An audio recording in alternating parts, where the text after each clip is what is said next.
아멘. 할렐루야. 반갑습니다. 오늘 우리가 지난주에 이어서 같은 본문을 한 번 더 보겠습니다. 누가복음 24장 46절로 49절입니다. 누가복음 24장 46절로 49절. 제가 지난주에 이 부분은 예수님께서 승천하시기 직전에 하신 말씀이라고 함께 나눴습니다. 이제 우리가 이렇게 모이는 이 기적의 중보기도, 이 기도 시간이 예수님이 말씀하신 그 마지막 부탁과 어떻게 관련되어 있고 우리는 지금 무엇을 해야 되는가에 관한 말씀을 함께 나누도록 하겠습니다.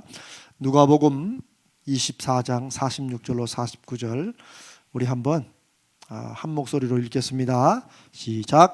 또 이르시되 이같이 그리스도가 고난을 받고 제3일에 죽은 자 가운데서 살아날 것과 또 그의 이름으로 죄사함을 받게 하는 회개가 예루살렘에서 시작하여 모든 족속에게 전파될 것이 기록되었으니 너희는 이 모든 일의 증인이라. 볼지어다 내가 내 아버지께서 약속하신 것을 너희에게 보내리니 너희는 위로부터 능력으로 입혀질 때까지 이 성에 머물라 하시니라. 아멘.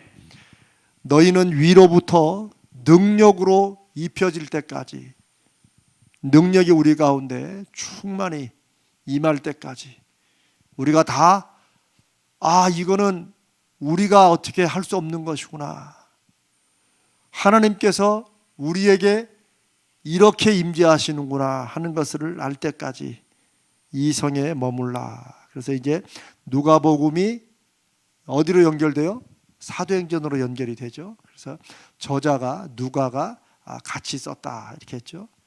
그래서 사도행전 1장에 보면 이제 데오빌로여 하면서 데오빌로라는 로마 총독에게 이 누가가 예수 그리스도에 관한 일을 쭉 이렇게, 우리 한번 사도행전 1장을 한번 볼까요? 사도행전 1장을 한번 봅니다. 요 누가복음과 사도행전 연결되는 거. 그래서 옛날에는 누가복음과 사도행전이 한 두루마리로 이렇게 묶여 있었다고 그래요. 한 두루마리로. 예전에는 이제 양피지나 이런 걸로 썼겠죠. 근데 이게 하나로, 그러니까 엄청 길어가지고 가령 누가복음 1장 찾다가 사도행전 28장 찾으라고 그러면 이걸 돌려야 되는 거야. 한 30분은 돌려야 될 거예요, 이게. 근데 이제 나중에는 분할해가지고 이렇게 누가복음과 사도행전 1장 1절을 제가 한번 읽어보겠습니다. 보세요. 데오빌로여 내가 먼저 쓴 글에는, 먼저 쓴 글이 뭐예요? 누가복음이야. 내가 먼저 쓴 글에는 무릇 예수께서 행하시며 가르치기를 시작하신부터, 그 뭐예요? 그게 뭐 예수님이 이 땅에 오셔서 제자들을 부르시고 소위 말하는 복음서 내용들, 이걸 쭉 썼다는 거예요. 그 다음에 그가 택하신 사도들에게 성령으로 명하시고 승천하신 날까지 이를 기록하였노라. 승천하신 날의 기록이 언제예요?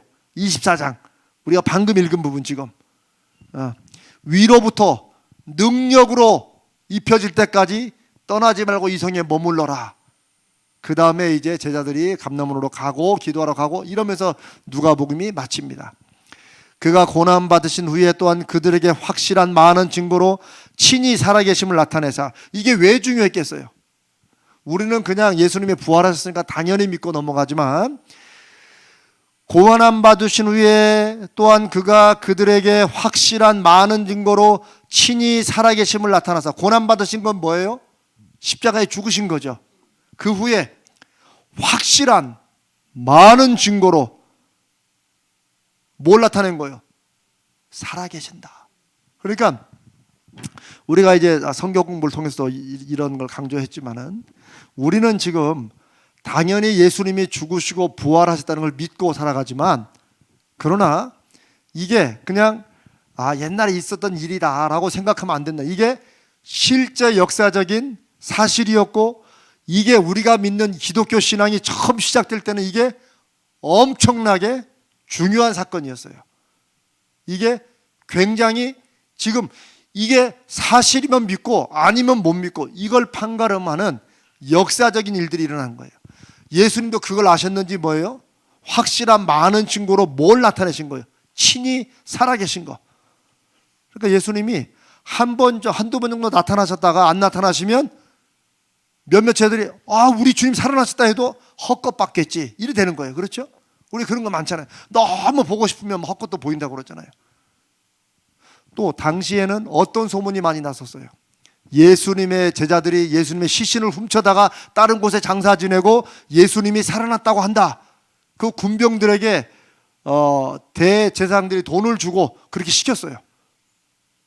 그래서 그 당시에 그 소문이 퍼졌고 다른 역사가들에 의해서도 그게 기록되어 있고 지금도 그렇게까지 알려지고 어떻게 죽은 사람이 부활하냐.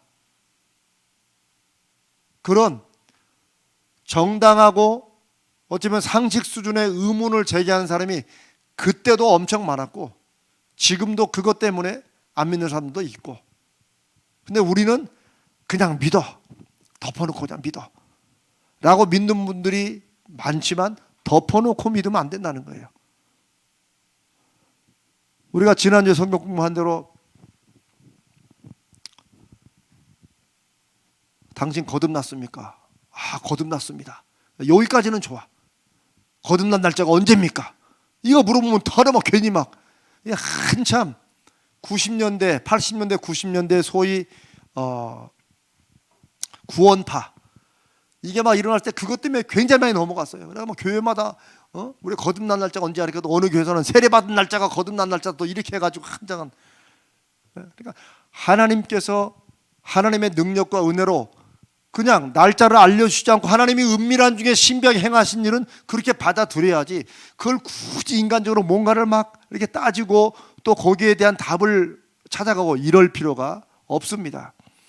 왜냐하면 지금은 좀 이제 그런 게 많이 정리가 되었지만 지금도 창조과학회라는 이제 데가 있어요. 거기도 굉장히 건전한 크리스찬 그룹이에요. 근데 이분들이 창세기에 나타난, 소위 창세기에 주로 나타난 하나님의 창조에 관한 말씀들을 과학적으로 연구를 한 거예요. 과학적으로. 그래서 저녁이 되고 아침이 되니 하루가 되고 뭐 그다음에 뭐 이런 것들, 그다음에 뭐 히스기야가 하나님 앞에 죽을 뻔해, 우리 왜 지난번에 즉각기도 할 때 죽을 뻔해 하나님께 살려주셔 가지고 네가 앞으로 3년 6개월인가 더 살 거다. 그러니까 그 증거를 하나 보여달라고 그러니까 해시계의 그림자가 뒤로 이렇게 15도 물러가게, 그걸 또 과학적으로 또 막 증명해낸다고 하고. 저는 그분들이 그렇게 너무 이제 성경의 기록을 비과학적인 것으로 취급하는 사람들에 대해서 성경에도 과학적인 내용들로 얼마 증명할 수 있다는 거 보이는 그런 열정과 마음은 저는 좋다고 봅니다. 근데 이것도 한계와 선이 있어야 돼. 왜? 성경은 우리에게 과학적인 사실을 알려주기 위해서 기록된 책이 아니에요. 무슨 말씀인지 아시겠어요? 분명히 성경은 과학적인 어떤 결과도가 일치되고 분명히 증명도 됩니다. 그러나 성경의 모든 부분을 다 과학적으로 이게 다 증명될 수 있다고 말하면 대체 하나님의 신비는, 하나님이 우리 가운데 알려주시지 않는 부분까지 우리가 막 알아야겠다고 하는 것도 불신앙이고 교만이고. 무슨 말씀인지 알죠?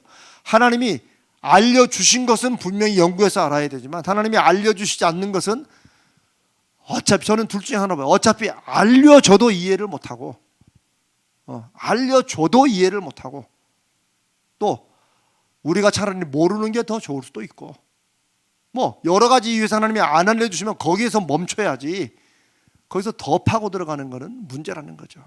그러나 또 이제 이런 부분들이 있고 한 팀들은 너무 덮어놓고 믿는 거야. 그냥 믿음으로 넘어가. 그것도 어느 정도까지는 좋은데 이런 이단들이 와서 이제 당신 구원받은 날짜가 언제냐, 생일날도 알면서 영적인 생일은 뭐야? 그러면 성경을 너무 모르니까 뻥 쪄가지고 내가 진짜 구원받았나? 이단들이요, 성경에 아주 깊은 진리를 가지고 여러분을 넘어뜨리는 게 아니에요. 말도 안 되는 거 요한계시서 한 구절, 저기 이사야서 한 구절 이렇게 짜가지고 쫙 맞추면 그걸 달달달 외워가지고 자기도 무슨 말인지 몰라. 근데 외워가지고 그렇게 해. 근데 또 그걸 받고 또 막 당황해가지고 왜? 성경을 너무 모르니까. 성경에 있는 말씀은 역사적인 게 또 뭐 되겠지만 굳이 뭐 그런 걸 신경 써 그냥 믿으면 되지 이렇게 해서 다 덮어놓고 믿으니까 그렇게 되는 거예요. 지금 제가 왜 사도행전과 누가복음을 왜 이렇게 연결시키냐면 보세요. 예수님이 확실한 많은 증거로 사도행전 지금 1장 3절입니다. 확실한 많은 증거로 뭘 보였어요? 친히 살아계심을 나타내셨다는 거예요. 우리는 그냥 여러분 사도행전 1장 3절 이거 기억도 못하죠. 그냥 이렇게 넘어가잖아요. 그냥. 그러나 이 당시 처음에 예수님의 부활이 그 다음에 승천하기 전까지 40일 동안 가르치신 거 이거를 받고 성령이 임하시자 예수님의 하나님의 아들 되심을 믿기도 하고 안 믿기도 하고 뭐 이랬던 제자들이 다 갑자기 사람이 180도 바뀐 거예요. 그리고 예루살렘 한 중앙에서 너희들이 죽인 그 예수를 하나님이 살리셨다. 왜? 하나님이 보내신 하나님의 아들이란 걸 증명하기 위해서 이걸 막 전하고 다니는 거예요. 이걸. 그런데 우리가 처음에 우리 생명의 상 공부할 때 첫 번째 시간, 두 번째 시간이 이걸 가지고 많이 다뤄요. 왜냐하면 이게 굉장히 중요해요. 왜? 예수님이 또 이걸 중요하게 보셨어요. 왜? 만약에 한두 번 이렇게 그냥 이런 모임에 슬쩍 나타나시고 그 다음에 또 안 나타나시고 그러면 이제 봤다고 다 믿고 하겠지만 여전히 사람들은 안 믿을 거라는 거죠. 어떻게 죽었다가 살아나는 거죠. 그런데 예수님께서 확실한 많은 증거로 친히 살아계심을 나타내셨다. 예수님이 40일 동안 계속 같이 계신 게 아니었다고 말씀드렸죠. 그때 수시로 나타나신 거예요. 그런데 그럴 때마다 주님이 정말 살아나셨구나. 주님이 정말 약속하신 대로 죽었다가 살아나신 하나님의 아들이시구나. 이거를 수없이 많은 사람들이 보게 된 거예요. 그 주님을 만나고 성령께서 능력으로 임하시자 이들의 마음속에 두려움이 없어진 거예요. 왜? 아니 죽으셨다가 약속에서 살아나신 분을 봤는데 뭐가 두렵겠어요? 야, 인생이 이걸로 끝나는 게 아니구나. 죽는다고 해도 이걸로 끝이 아니구나. 그러니까 세상 무서울 게 없는 거예요. 그게 초대교회의 가장 강력한 힘이었어요. 나는 분명히 봤다는 거예요. 내가 그분 만났다는 거예요. 확실히. 그러면서 사도행전 3장에 보면 베드로의 가장 강력한 설교가 그 예수님이 부활하신 것 같이 우리도 부활할 수 있다는 거예요. 그리고 그 신앙이 그 후로부터 2000년 동안 이어져 오는 거예요. 우리가 40일 동안 그들에게 보이시며 하나님 나라의 일을 말씀하시니라. 그리고 사도와 함께 모이사 그들에게 분부하여 이르시되 예루살렘을 떠나지 말고 내게서 들은 바 아버지 약속하신 것을 기다리라. 이 말씀 어디서 한 말씀이에요? 우리가 아까 읽은 누가복음 24장에 24장 49절에 예수님의 마지막 말씀이에요. 위로부터 능력이 입힐 때까지, 능력이 임할 때까지 내가 아버지께 약속한 것을 내가 보낼 것이다. 기다려라. 그걸 누가가 한 번 더 얘기하면서 그 다음에 이제 어떤 일이 일어났는가 누가복음 24장으로 끝나는데 그 다음에 계속 이어서 이제 이후의 일, 소위 말하는 시즌2, 요즘에 1번과 이제 시즌2가 시작되는 거야. 근데 시즌2는 강력해. 시즌1이 강력한 건 예수님이 하신 일이 강력해요. 문제는 제자들이 안 믿었어. 제자들은 계속 사고치고 다녔어. 근데 주님은 묵묵히 십자가에 죽으시고 부활하실 때까지 그 일을 다 이루세요. 시즌1 예수님의 능력에 복음 전하심. 시즌2는 뭐예요? 그걸 그렇게 안 믿고 속색이고 엉뚱한 짓 했던 제자들이 갑자기 바뀌어요. 왜? 예수님이 아버지께서 약속하신 것을 기다려라. 그걸 받아야 된다. 그리고 우리 성령이 너에게 임하면 너희가 이제 그 권능을 가지고 너희가 내 증인이 될 것이다. 그게 누가복음 24장 말씀의 마지막이잖아요. 너희는 이 모든 일의 증인이라. 증인이라. 근데 증인이 되기 위해서 예루살렘을 떠나지 말고. 왜? 예루살렘은 어떤 곳이었어요? 당시에는 두렵고 무서운 곳이에요. 예수를 죽였으니까 이제 예수가 부활했다고 헛소문 퍼뜨리고 다니는 제자들을 잡으려고 막 돌아다닌 때예요. 이때가. 그래서 예루살렘을 다 떠나서 저기 한병도 갈릴리 그쪽으로 원래 그쪽 사람들이니까 그쪽으로 돌아가려고 막 생각할 때 그러나 떠나지 말아라. 떠나지 말아라. 한번 거기 갔다 돌아왔어요. 사실은 예수님이 다시 데리고 왔죠. 다시 거기서 고기 잡는다고 갔다가 다시 왔잖아요. 예루살렘을 떠나지 말아라. 왜 예루살렘을 떠나지 말라고 그랬어요? 예수님이 십자가에 죽으시고 부활하신 이곳에서 하나님이 어떻게 권능과 영광으로 예수님이 당신이 모르신 아들이라는 것을 너희들이 그렇게 수천 동안 기다렸던 그 메시아, 이사야가, 예레미야가, 에스겔이, 하박국이 그렇게 증거했던 그 메시아, 그날이 오면 그분이 오시면 그분을 바로 니들이 죽였다는 거예요. 이게 엄청난 충격이죠. 유대인들의 엄청난 충격이에요. 이게 사도행전 3장에 성령이 임하시고 베드로 사도가 그 성전 미문에 앉아있던 못 걷는 사람을 세워 이렇게 고치잖아요. 성령의 능력을. 베드로가 고친 건 아니죠. 베드로는 알았어요. 자기가 고친 게 아니야. 근데 사람들은 다 막 베드로를 향해서 막 놀래가지고 막 달려오는 거예요. 막 이 어쩐 일이라고. 그러니까 베드로가 자기는 하나님께서 고치신 걸 알았기 때문에 왜 나한테 자꾸 주목하냐. 나를 바라보지 말아라. 그러면서 이 일이 어떻게 된 것인가를 얘기하는데 너희들이 죽인 베드로가 다 얘기해. 막 가슴 팍팍 찌르게. 빌라도가 놓아주기로 작정한 것을 너희들이 죽이라고 했다. 이 사람들 막 마음에 푹푹 찔려 지금 엄청난 일을 지금 보고 놀래고 있는데, 왜냐하면 유대인들은 기본적으로 그런 일이 나면 하나님이 역사하셨다고, 하나님이 임재하셨다는 두려움이 있어요.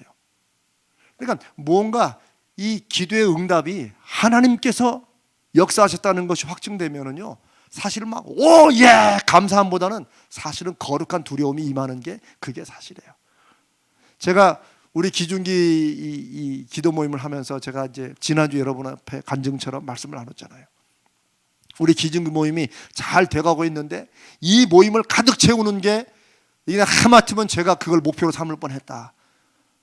제가 솔직히 고백한 거예요. 그리고 다시 제 마음속에 계속 눌리는 게 있어서 다시 기도하면서 우리 기중기 모임은 그게 아니고 하나님의 역사하시는, 하나님이 일하시는 그 증거를 확증하는 것이 그게 1차적인 목표이고, 그걸 통해서 기도에 대한 거룩한 갈망이 일어나게 된다. 그걸 제대로 목표를 삼고 가야 된다. 그러니까 베드로 사도가 그걸 전한 거예요. 너희들이 죽인 그 예수를 하나님이 살리셔서 하나님의 아들인 거, 너희들이 그렇게 기다렸던 메시아, 그 메시아를 하나님이 보내주셨는데 너희들이 죽였다. 얼마나 찔리겠어요.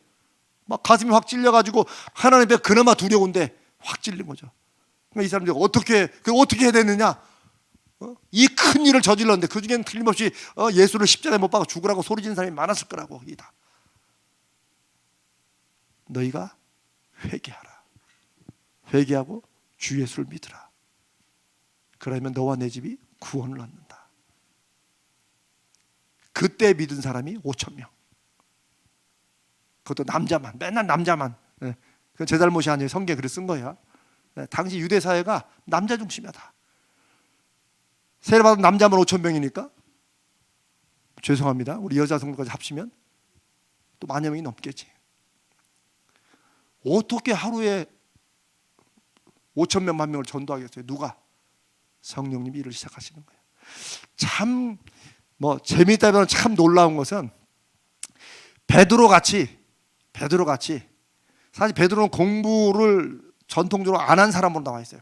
공부 못하고. 그래서 나중에 이제 사도행전 4장인가 5장에 가면 이 사람들이 잡혀요. 공회에 끌려가서 뭐라고 그래요? 뭘 싫어해 이 사람들이?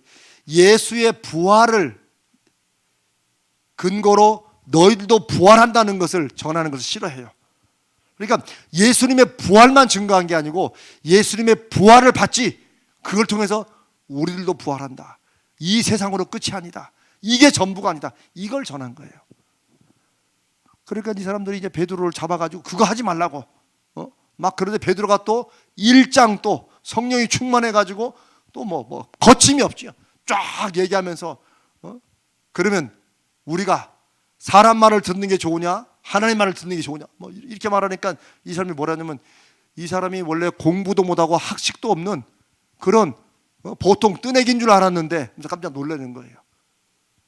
이게 누가 역사하시는 거예요? 성령이, 하나님이 역사하시는 거다는 거예요. 우리나라에도 초기에 그런 일들이 뭐 지금도 좀 많이 나타났어요. 우리 할머니 때, 저희 할머니 때, 그때 1950년대, 40, 60년대, 70년대 이럴 때는요, 할머니들 공부를 못 배우셨어요. 이름도 못 쓰시고. 왜? 안 가르치니까.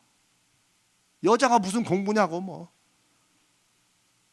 그러니까 저도 어렸을 때 시골에 보면 할머니들이 많으셨는데 그분들이요, 글자는 못 읽는데 하나님 앞에 기도하고 그러니까 성경을 읽으세요.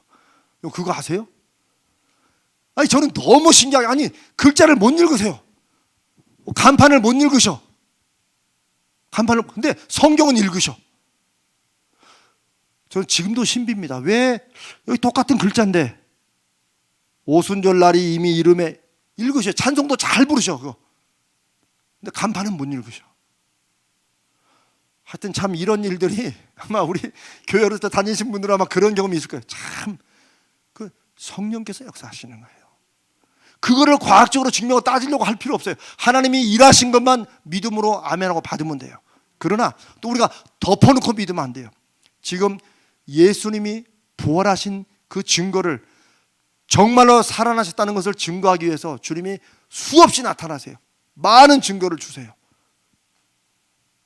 그렇게 하신 이유가 우리가 믿는 예수 그리스도가 사실이다. 우리는 시간만 조금 지나면 정말 그런 일이 있었나 싶은데 사실이다. 그리고 그 사실을 확증하고 믿은 사람들에 의해서 생명을 던지는 순교에 의해서 기독교는, 교회는 계속 역사를 타고 흘러왔다. 그리고 지금 우리가, 제가 그랬죠? 바톤을, 그 믿음의 바톤을 우리가 지금 준 거예요.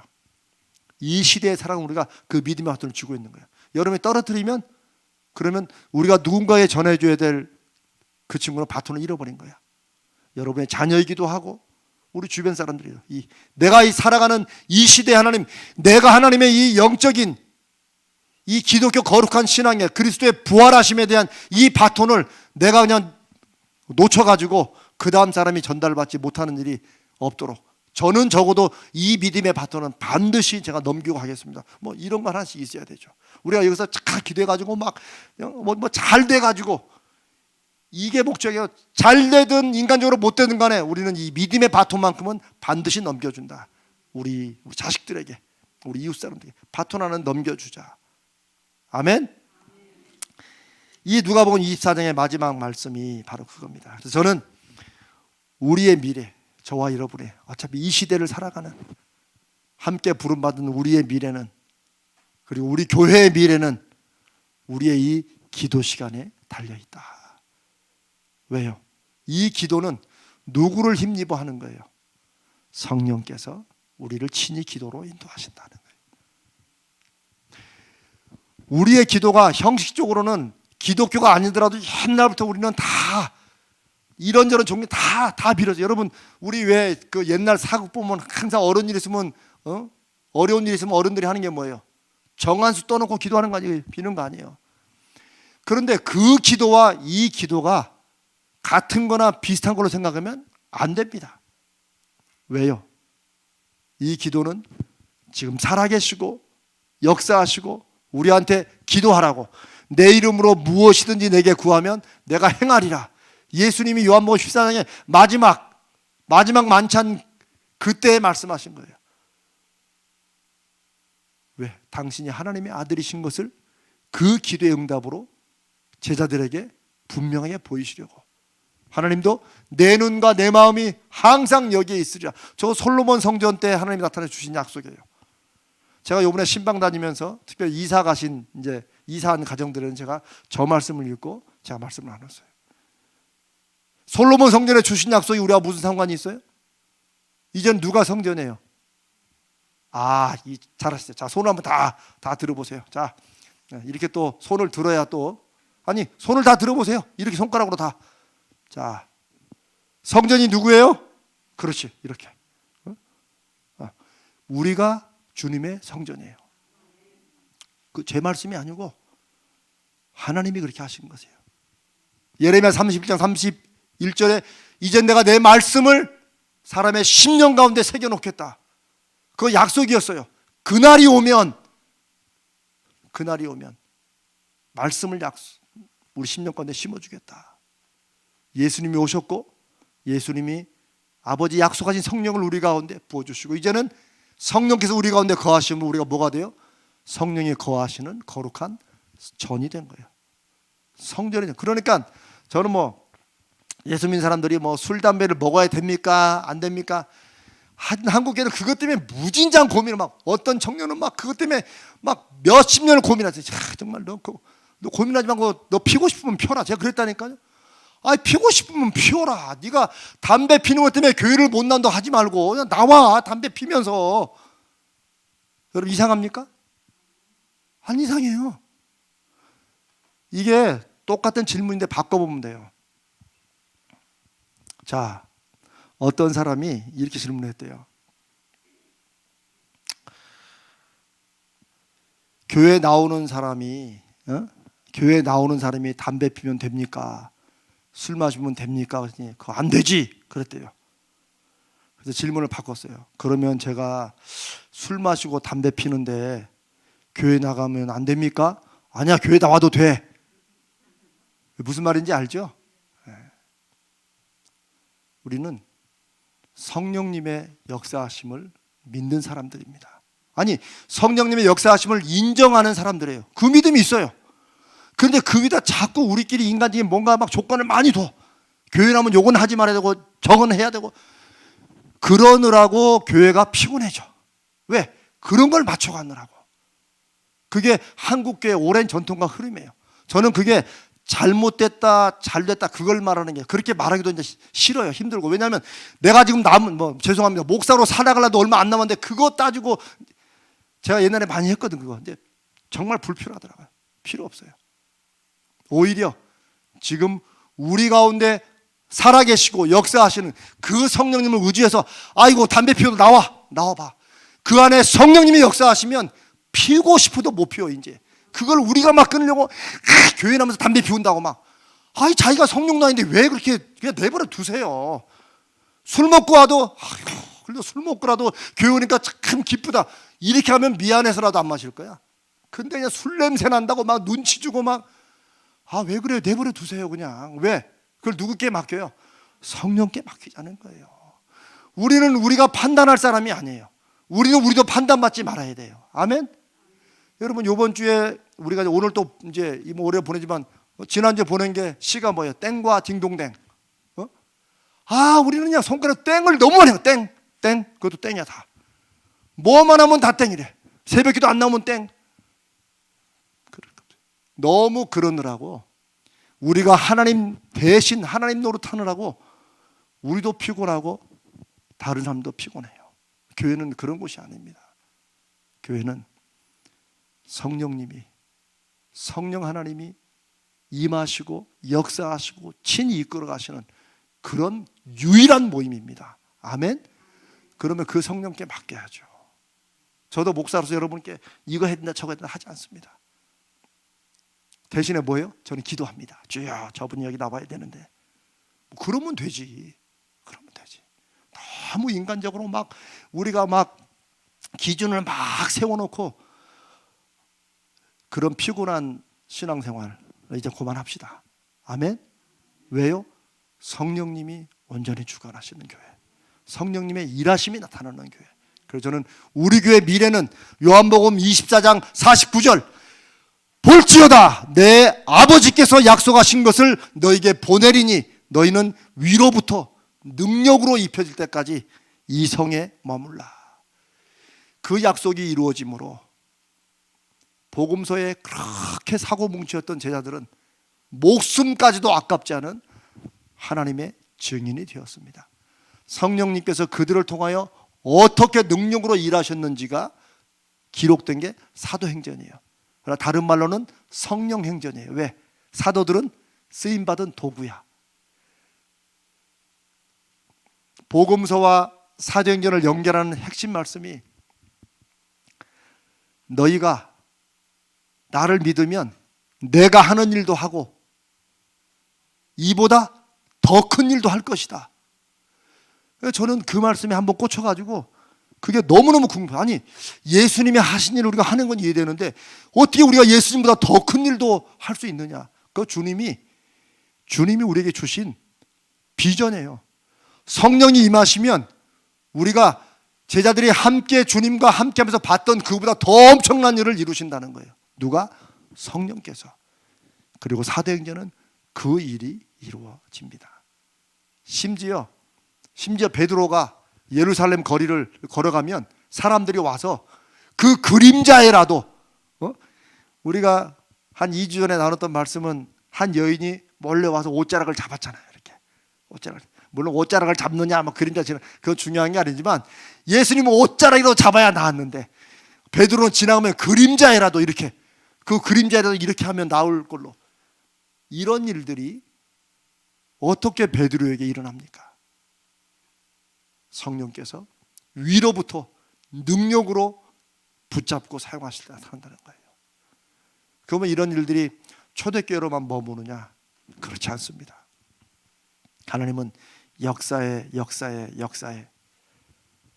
하나님을 향하여 믿고 믿음으로 부르짖고 의지하고 하나님이 우리를 통해 일해 주시기를, 우리를 통해 역사하시기를 진심으로 바라고 하나님께 순종한 삶을 통해서는 시대마다 그런 일들이 일어났었어요.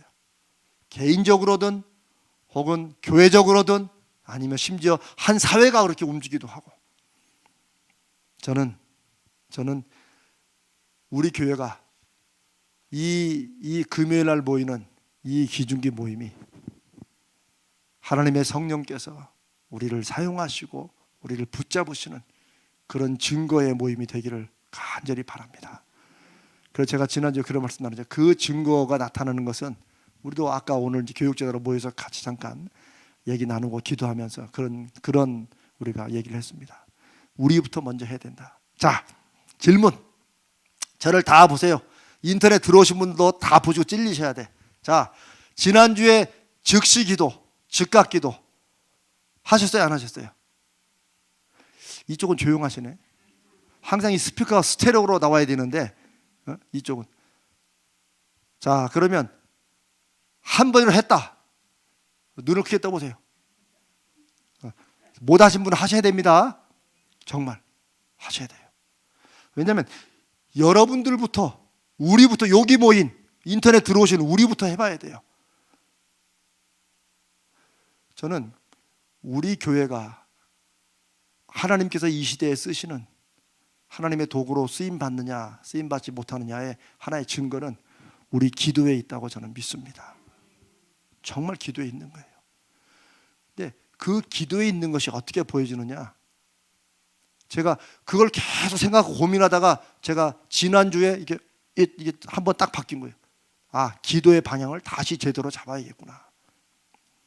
그거는 이 기중기 모임이 막 차고 넘치는 데 있는 게 아니고, 그러면 차고 넘치다가 또 코로나 와가지고 샥 빠지면 어떻게, 그럼 실패한 거네? 그게 아니고, 이 모임은 하나님에 대한, 하나님이 역사하심에 대한 기도의 거룩한 간절함이 일어나는 그런 곳이 돼야 된다. 여기서만 기도 열심히 하고 다음에 나간 다음에 또 싹 사라지면 그러면 안 되죠. 기도에 대한 열망이 여기서부터, 여기는 공장이야. 여기는 샘 솟는 샘물이 돼. 기도의 샘물이. 아멘. 네, 정말 해가지고 내일 토요일 주일날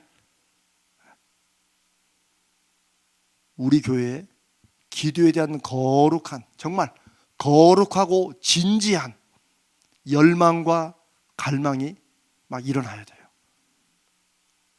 저는 제가 이렇게 여러분에게 말도 했고 또 나부터 해야 된다, 다른 것보다. 그래가지고 요즘은 눈에 띄면 무슨 말 들으면 가 듣고 있다가 그럼 기도합시다. 그렇게 해요. 왜? 저한테는 아주 아픈 간증이 있습니다. 여러분 이제 아내가 처음에 이제 임신하면 이렇게 배가 나오잖아요. 이렇게. 그러면 이제 아내들이, 보통 믿는 아내들이 바라는 게 남편들이 그 배에다 손을 대고 기도해 주는 거래요. 우리 장로님 하셨었어요, 옛날에? 뭐 됐어요? 우리 이장로님 하셨어요? 우린 동지야 다. 최장로님 하셨어요? 뭐 저도요. 저도 전도사였거든요. 못하겠더라고. 그게 믿음이 없어가 아니라 쑥스러워. 낙한짓보다 기도는 열심히 했지 혼자. 아니 내 아들이냐 당연히 기도하지. 근데 제 아내는 그걸 그렇게, 내가 그렇게 낙한짓을 그걸 또 그렇게 바라더라고. 참 묘해요. 내가 못했던 방법을 다른 걸로 바꿔줘야지. 자꾸 여기다 손을 대고 기도해달래. 그래가지고 제가 아까 이제 우리 교육자한테 이런 간증을 하면서 제가 마침 제 아내가 옆에 있길래 이번에 한 번은 했지. 그랬더니 아내가 딱 차갑게 굳으면서 한 번도 안 했어. 딱 그러더라고. 내 둘째 임신하면 한다 내가 지금부터 이제. 기도하지 마세요. 큰일 납니다. 둘째 임신하면. 제가 왜 못했냐면 너무 쑥스럽다고요. 그게 너무 쑥스러웠어요. 그런데 우리가 기도의 거룩한 열망을 우리가 불러일으켜야 된다는 말이 이게 억지로 프로그램 삼아가지고 이렇게 하자는, 제가 프로그램 삼으면 얼마인가 이게 지칩니다. 프로그램이 아니고 하나님 우리 가운데 성령의 능력으로 우리를 입혀주셔서 우리가 어떤 문제든지 어떤 일이든지 우리 그 문제 놓고 지금 우리와 함께 하시는 하나님께 우리 기도합시다. 이런 말이 그냥 나올 수 있도록. 그러면 이게 벽을 하나 뚫어야 돼. 어떤 벽? 우리 쑥스러움의 벽. 내가 뭐 언제부터 얼마나 기도했다고. 이런 착한 마음도 우리한테 다 있는 거 알아요. 뭐 꼭 손을 대고 꼭 기도해야 되나? 저도 그런 마음 때문에 안 했다니까. 평생 내가 지금 그 마음만 나오면 제가 제 아내한테 눌리는 게 두 가지 있습니다. 하나는 그때 임신해도 기도 이렇게 안 해준 거 하나. 또 하나는 왜 결혼 웨딩 사진 있잖아요. 웨딩 촬영. 여러분 금요일날 나오시고 들으면 저한테 별별 간증을 다 듣는 거야. 그때 미국에서 이제 제가 94년도에 결혼했는데 그때 한국에 90년대 초반에 한참 지금처럼 하는 그 웨딩 화보 있잖아요. 이게 우리 때는 그냥 딱 서가지고 사실 우리 아버지 결혼 사진이나 저 사진이나 똑같아요. 흑비에서 칼라만 바뀌고 딱 이게 서 있는 사진이야. 이거 이거 6장짜리 이거 했는데 한국서 바람이 불어가지고 막 연예인들 같이 막 이러고 찍고 막 둘이 막 그게 어떻게 미국에 들어왔는데 그게 그때 찍을 때 그때 한 $2,000가 됐어요. $2,000. 그냥 저한테는 상상을 못하는 돈이죠. 근데 저는 또 지훈 씨 돈이 없으니까 또 이런 말은 못하고 왜 꼭 그런 걸 해야 되냐. 거룩한 핑계예요. 우리가 지금 해야 될 다른 마음은 왜 그런데 헛간데 돈을 쓰느냐. 막 이렇게 딱 해가지고 좀 잘 안 먹히더라고요. 그래서 그럼 내가 한국 나가면 해주겠다. 여기서는 우리 그냥 찍자. 그래서 이제 친구들이 막 그 전수사 친구들이 프린스 다니는 친구들이 막 좀 죄송합니다. 인원전원 다 찍어가지고 한 500장도 넘어 사진이 그냥. 근데 별 쓸데없는 사진을 다 찍어놨어. 막 이렇게 뽑아놔가지고 지금 아직도 안 쳐다본 사진이 몇 박스가 있어요. 이제 그렇게 해서 딱 찍었어요. 그리고 이제 한국에 저는 결혼식을 2번 했습니다. 결혼을 2번 한 게 아닙니다. 또 소문 날라. 결혼 똑같은 사람인데 결혼식만 2번 했어요. 한 번은 미국에서, 이제 미국에는 제 아내 가족들이 다 있고 저희 식구는 다 한국에 있었으니까 한 번은 4월 달에 이제 미국서, 또 한 번은 5월 달에 한국에서. 그래서 저는 결혼기념일이 2번입니다. 제가 쌍가마예요 여기가. 저는 어렸을 때부터 어른들이 맨날 제 머리만 보면 아이고 장가 2번 가게 되면 맨날 그런 거야. 그냥 그 예언이 그냥 이루어졌어. 그냥 결혼을 2번 했어. 내가 결혼식을 내가 오죽하면 내 별걸 다 이루어 주신다고 그랬다니까요. 결혼식을 여기서 했어요. 저는 좋아요. 4월 17일 결혼기념일 잊어버리면 주님이 또 한 번 기회를 주죠. 5월 달에 또 한 번 돼. 근데 그것도 잊어버렸어요 요즘에는. 그랬더니 또 부부의 날을 또 만들었네. 그래서 부부의 날로 또 가는 겁니다. 하나님은 다 피할 길을 다 주셔. 그런 거 아닙니다. 근데 한국 나왔어요. 한국에서 결혼식 하는데 우리 그 시골 교회 그 목사님은 얼마나 청교도적인지 우리 부부를 이제 그때 이미 결혼하고 왔어요. 우리 부부를 이제 그 결혼식을 다시 하는데 동그란 단상 위에 한 가로 세로 한 40, 50밖에 안 되는 거 둘이 딱 세워놓고 설교를 1시간을 하시더라고. 그분도 이제 막 신나셨지. 어렸을 때부터 키웠던 이재명에 가서 그냥 목사 돼가지고 와가지고 여기서 하니까 막 1시간을 넘게 하는데 막 우리 앞에 쓰러지려고 막 저는 여기 잡고 그래서 이제 저는 이제 저 와이프가 깜빡 잊어버린 줄 알았어요. 그 웨딩 사진 잊어버린 줄 알고 그냥 슬쩍 넘어가려고. 그랬더니 제 아내가, 그때 재명 씨라고 불렀고, 재명 씨 웨딩 사진 딱 그러길 제가 올 것이 왔구나. 그래가지고, 그래도 전주가 전라북도 도청 소재지 아닙니까? 저는 그렇게 생각하고 여기서 그러면 하면 되겠다 해서 이제 그 사진 찍는 거기 가가지고 사진을 부탁하면서 혹시 웨딩 촬영도 해주시냐 했더니 걱정, 자기가 끝내주게 해주겠대. 그 물어봤더니 30만 원이래. 아니 얼마나 싸? 30만 원이라는데, 야 여기 한국이 싸긴 싸. 그래서 30만 원을 딱 계약을 하고 이제 웨딩 촬영 할 줄 알고 딱 왔는데, 저 기도 안 막혀. 혼자 왔어 이분이. 결혼식 당일날 이거 산발이 이거 세우고 딱 들고, 자 잠깐만요, 사진 딱 찍는데, 잠깐만요 운전하세요. 이걸로 여기다 쫙 돌려가지고 이걸, 이게 비디오 촬영이야 이거. 그러니까 이분이 뒤에다, 내가 지금도 기억한다니까, 뒤에다 이렇게 딱 메고 카메라 딱 들고 세워놓고, 잠깐만요 딱 찍는데, 자 그대로 계세요. 이걸로 쭉 돌리고, 또 저기 있으면 가죠. 잠깐 쭉 돌리고. 그 비디오 어디 있는 건데 몰라요 지금. 그 결혼식 사진이 나왔는데 6장짜리. 딴따단. 신랑 신부 하나, 다음에 줄에 놓고 하나, 우리 식구들 하나, 그냥 필요할 때 이렇게 했죠. 땡땡땡땡 이거 하는 거, 이거 그거 2개. 내가 보니까 우리 아버지 거 똑같아. 우리 아버지 거는 흑백, 내 건 칼라. 30만 원짜리. 아이고 참. 제가 이런 말씀도 왜 드리냐면, 그냥 하는 김에 그렇게 해서 이제 제 아내와 함께 이렇게 신앙생활 하면서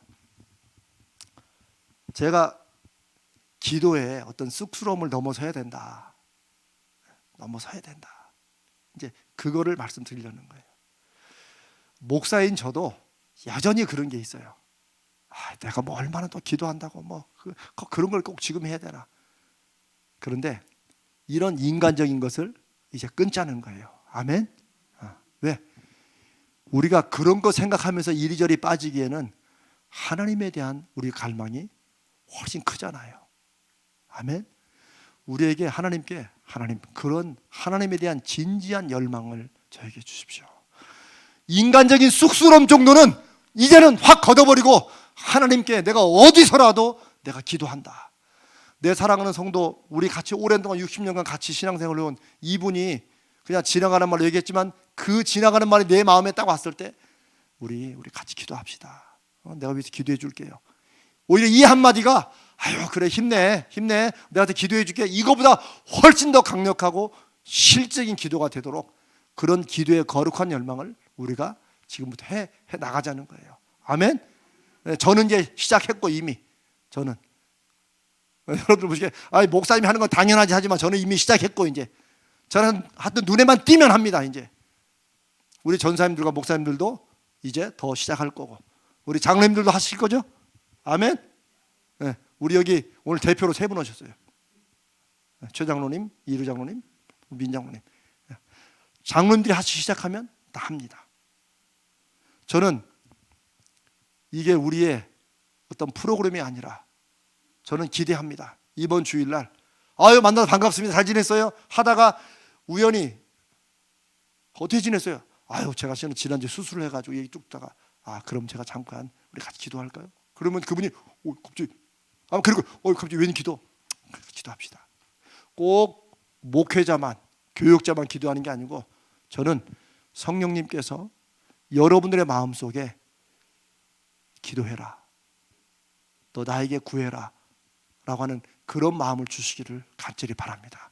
오늘 제가 여러분과 함께 기도하려고 하는 것의 핵심은 중보기도도 하지만, 하나님 우리에게 기도의 거룩한 열망을 주옵소서. 예수님은 본인이 정말 죽으셨다 살아나신 것을, 그걸 증거하시려고 크고 많은 증거로 주님이 살아계심을 나타내심을 증거하셨고, 그걸 눈으로 보고 확증하고 믿은 사람들을 통해서 성령님이 역사하셔서 이 교회 역사를 2000년간 끌어왔는데, 우리는 그 믿음의 바톤을 우리가 지금 쥐고 있는데, 우리가 이 믿음의 바톤을 대체 어떻게 넘겨줄 거예요? 뭘로? 우리의 무엇으로 넘겨줄 거예요? 하나님의 살아 역사하심에 대한 우리의 간증, 내가 기도하니까 하나님이 이렇게 일하시더라 하는 이런 간증거리를 넘겨주는 것이 우리가 믿음의 바톤 넘겨주는 거 아닙니까? 그걸 우리가 이제 하자는 거예요. 그동안 여러분 우리 가자줄게 60년 동안 이 힘들고 어려운 곳에서 정말 잘 해오셨습니다. 이제 일장은 끝난 거예요. 이제 만약 이재명 목사가 이곳에 하나님의 부름으로 와서 제2장을 시작한다면 다시 원래로 돌아가서 하나님 앞에 구하고 바라는, 하나님이 계시지 않으면 우리의 이 모임이 무슨 의미가 있습니까? 하나님이 역사하지 않으면 우리끼리 아무리 즐거운들 그게 무슨 의미가 있습니까? 라고 하는 원래 초대교회, 원래 교회의 그 거룩한 갈망을 우리가 갖자는 거예요. 우리 중에 아픔이나 문제가 없는 사람이 어디 있습니까? 다. 이번에 신방에 보니까 목사님 뭐 그냥 저는 무난해서 아무런 문제가 없습니다 라고 해도 저는 그냥 짐작합니다. 말하기엔 너무 크고 어떻게 보면 처음 신방 온 목사님한테 이런 얘기를 하기는 너무 멀고 그래서 넘어간다는 것도 제가 알아요. 그래서 제가 눈치가 좀 잡히면 보이면 제가 물어주면 아니면 그냥 아유 그러세요라고 이제 자식 문제 이렇게 하다 보면 나와 그때 그렇게. 우리 중에 하나님 앞에 갈망이 없는 사람들은 없습니다.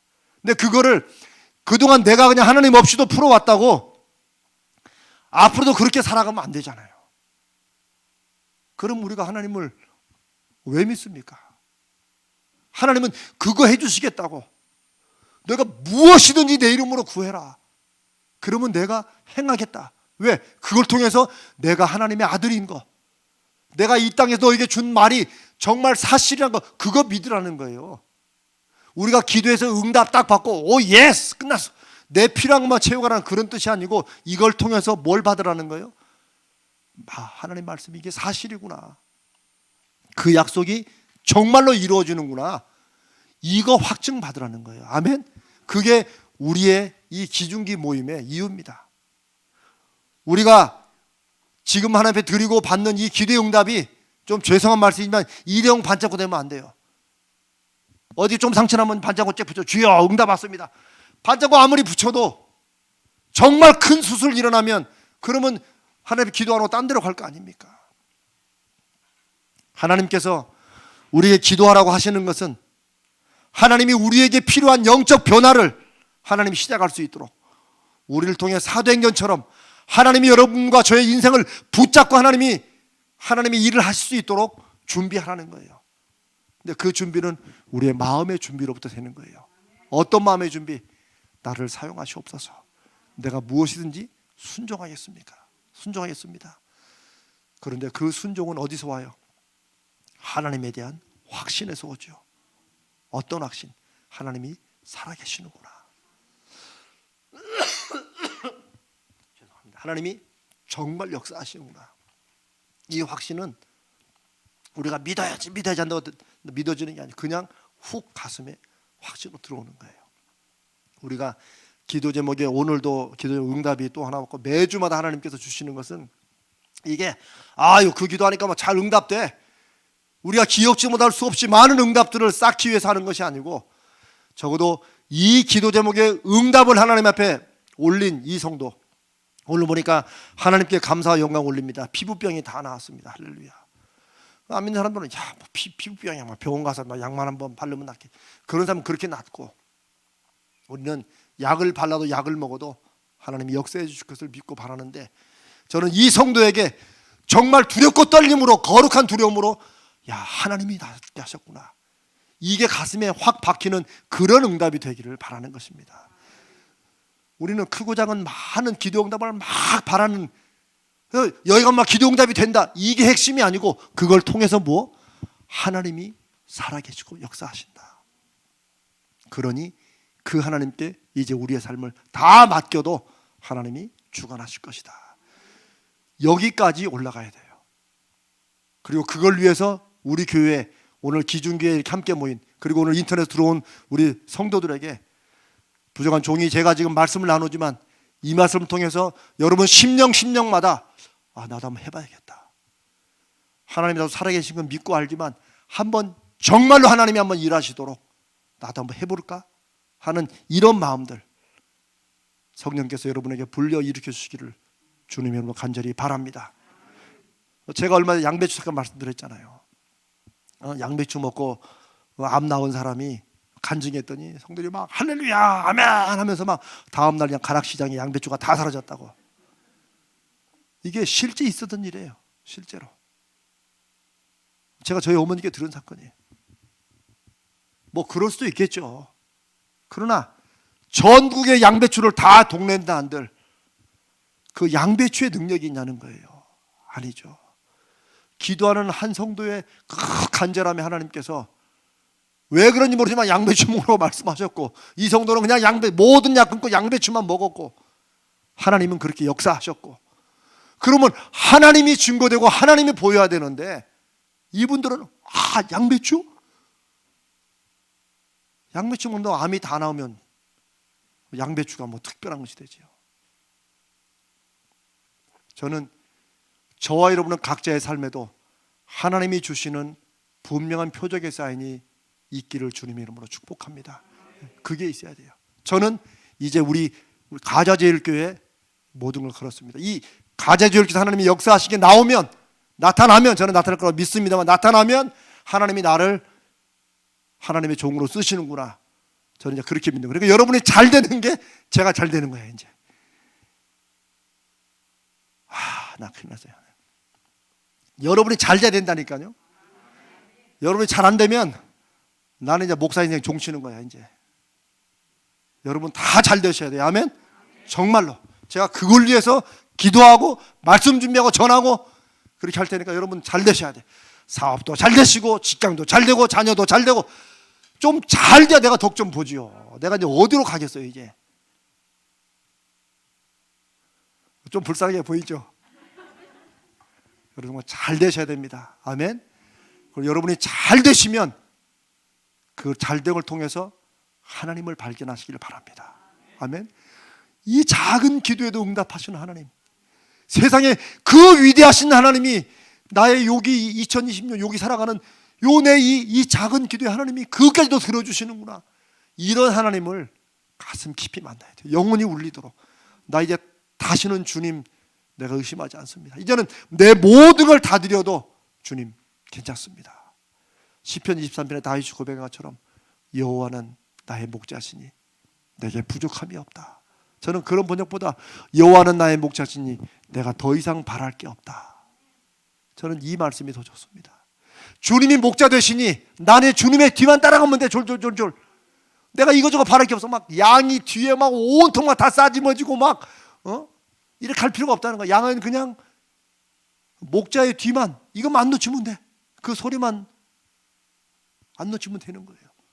여호와가 나의 목자 되시니 나는 더 이상 바랄 게 없다. 심지어 그가 나를 사망의 음침한 골짜기로 가게 한다 할지라도 내 의심하지 않는 거예요. 왜? 이걸 통해서 목자가 얼마나 좋은 푸른 초장으로 인도하려면 이런 곳으로 갈까 하는 그런 기대가 우리 가운데 있을 줄로 믿습니다. 우리가 겪는 시련도 믿음으로 그렇게 받을 때 하나님께서 하나님의 이름을, 자기 이름을 위하여 우리를 의의 길로 인도하신 줄로 믿습니다. 위로부터 능력으로 입혀질 때까지 거룩한 기도의 영이, 성령님이 저와 여러분을 충분히 감싸서 우리로 하여금 하나님에 대한 거룩한 갈망이 막 여기서 막 늘 솟아나듯이, 누군가를 기도해 주지 않고는 견딜 수 없는 마음, 누군가 막 무슨 말 했을 때 우리 같이 기도합시다. 정말 하나님이 이분의 이 일에 하나님이 일해 주시길 바라는 그 간절함이 우리한테 막 넘쳐날 때 우리가 성령으로 충만한 줄로 믿습니다. 아멘. 우리 가볍게 성령 충만은 기도의 영이 충만함으로 증거되는 줄로 믿습니다. 정말로 그렇게 해보십시다. 기도에는 성령께서 능력으로 임하셔서 참된 기도의 영이 우리 마음에 생겨나게 하시는 것이라는 이 말씀을 꼭 기억합시다. 성령께서 능력으로 임하시면 우리가 보면 기도의 거룩한 영이, 기도의 마음이 막 되살아나는데 우리 기중기가 그걸 향해서, 그걸 위해서 우리가 함께 기도하고 거룩한 기도의 영이 임하시기를 구합시다. 아멘. 그렇게 되면 성령의 임재와 은혜가 우리 가운데 충만하고 우리 심령 가운데 충만하고 우리가 하는 일에 충만하면 하나님이 그럴 때 우리를 하나님이 쓰시고자 하는 것으로 다른 모든 필요나 일에도 능력을 하나님이 이끄실 줄로 믿습니다. 그러기 위해서 우리가 믿음으로 기도하며 기다려야 됩니다. 아멘. 우리가 이제 기도 응답을 제가 이렇게 매주마다 여기 내시는 분들도 말씀을 드리지만 여러분들의 큰 기도 제목들이 응답 안 된 분들이 있다는 것도 압니다. 낙심하지 마시고 하나님이 매주마다 크고 작고 사소하고 중요한 기도들을 응답을 주시는 것은 여러분들에게 하나님께서 주시는 사인으로 받아야 됩니다. 내가 지금도 일하고 있다. 그러니 낙심하지 말고 계속 기도해야 된다. 아멘.